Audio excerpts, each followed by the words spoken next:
નમસ્કાર, હું આદર્શ છું. વેલકમ ટુ આદર્શ education society.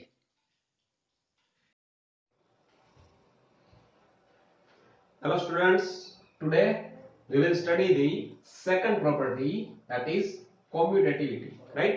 This is the topic of chapter number 1, standard 8, rational numbers, right? In previous class we have studied the closure property, right? So now this is the commutativity, right? So what is the mean by commutativity?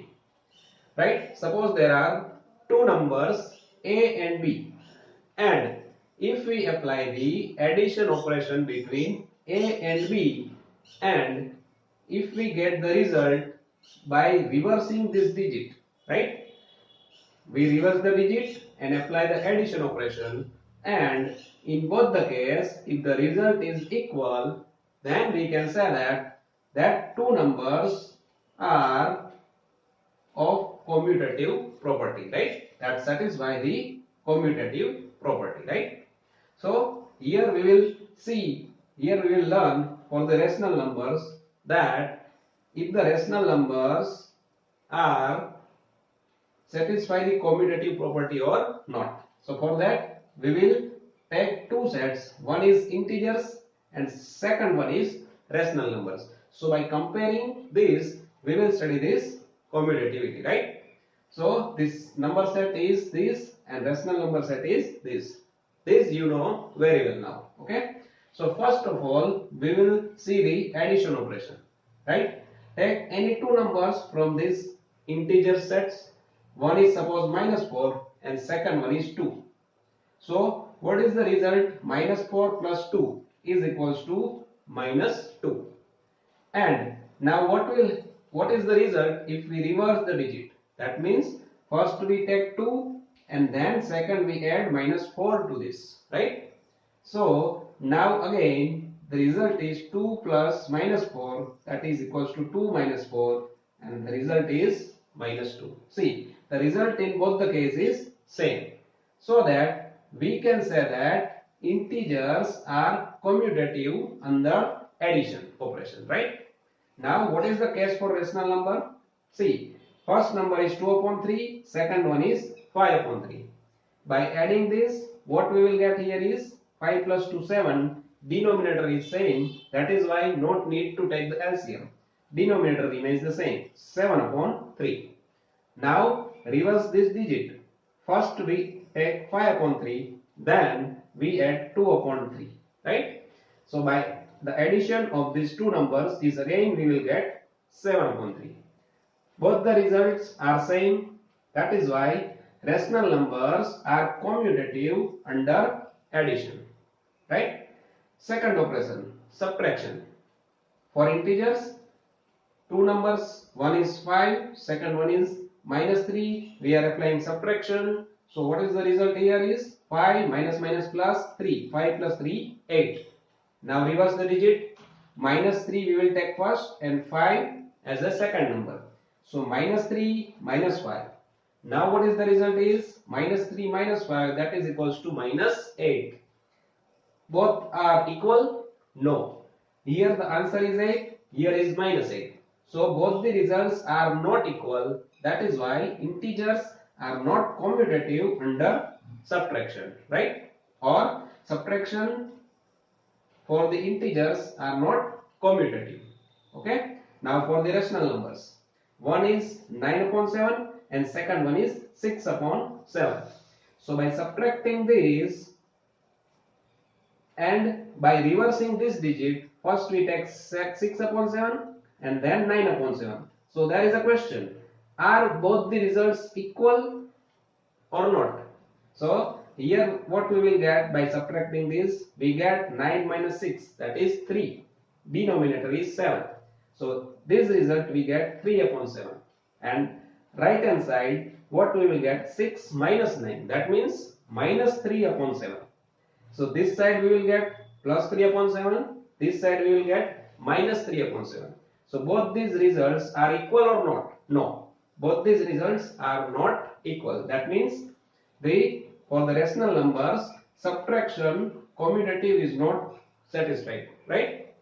So Now for the third operation, multiplication. Take two numbers 10 and 6, result is 60. Reverse the digit 6 and 10, again the result is 60. So we can say that the integers are commutative under multiplication.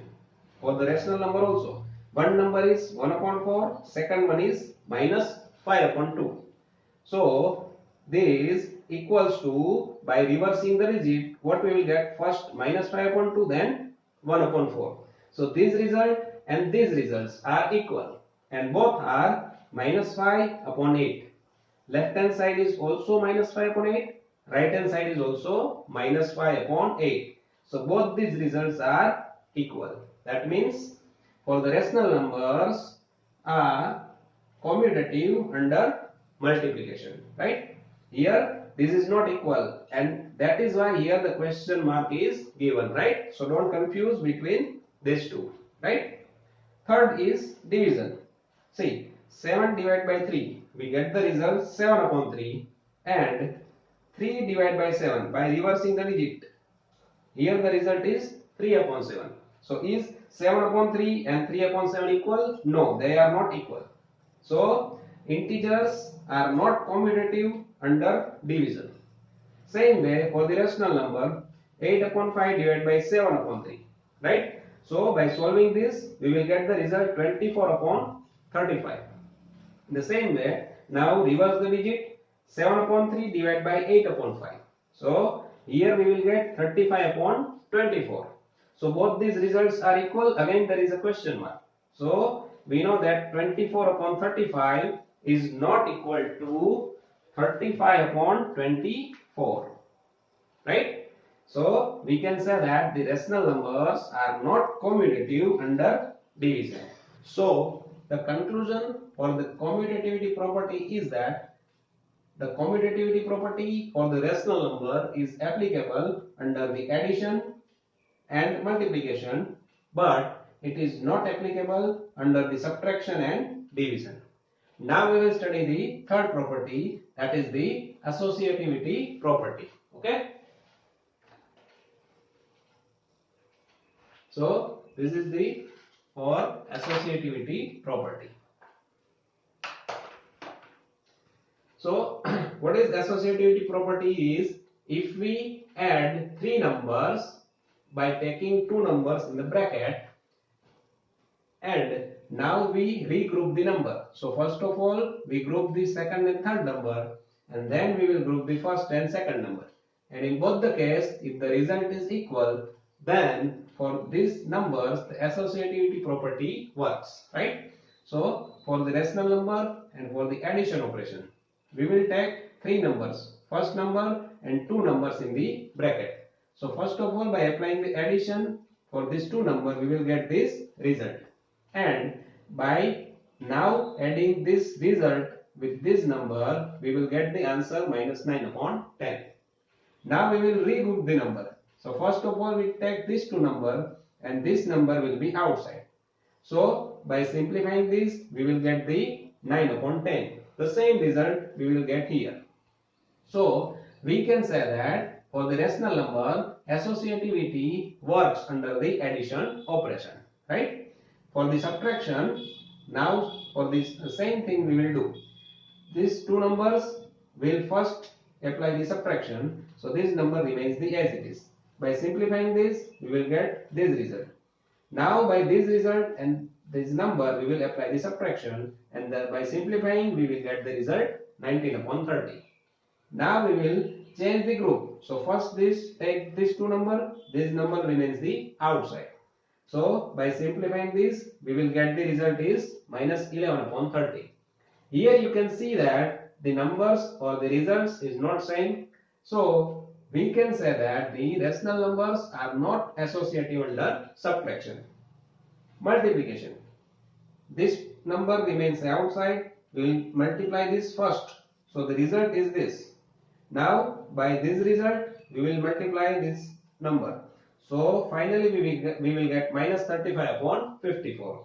Now what we will do, we will make the group of these two numbers. So 2 upon 9 remains the outside. And by simplifying this, you can see that we will get the result 35 upon 54. The same result we will get here. Minus 35 upon 54. So we can say that for the rational number, associativity is applicable under multiplication. Right? Now for the division. See. For division also, let's take these three numbers. Right? So the number here is this. So by simplifying these, what we will get? This number, and by further simplification we will get the number minus 3 upon 5. Right? Now we will regroup the numbers. So first of all we will take these two numbers, and 2 upon 5 remains the outside, and by simplifying these we will get the result minus 54 upon minus 15 upon 4. So this result and this result are not same. So we can say that the division is not applicable for the associativity for the rational numbers. So what is the conclusion for the associativity is that associativity property for the rational number is applicable under the addition and multiplication only. It is not applicable for the subtraction and division, right? So this is all about the property of the rational numbers, right? Further, we will study in the next class. Okay? Thank you. Thank you for joining us.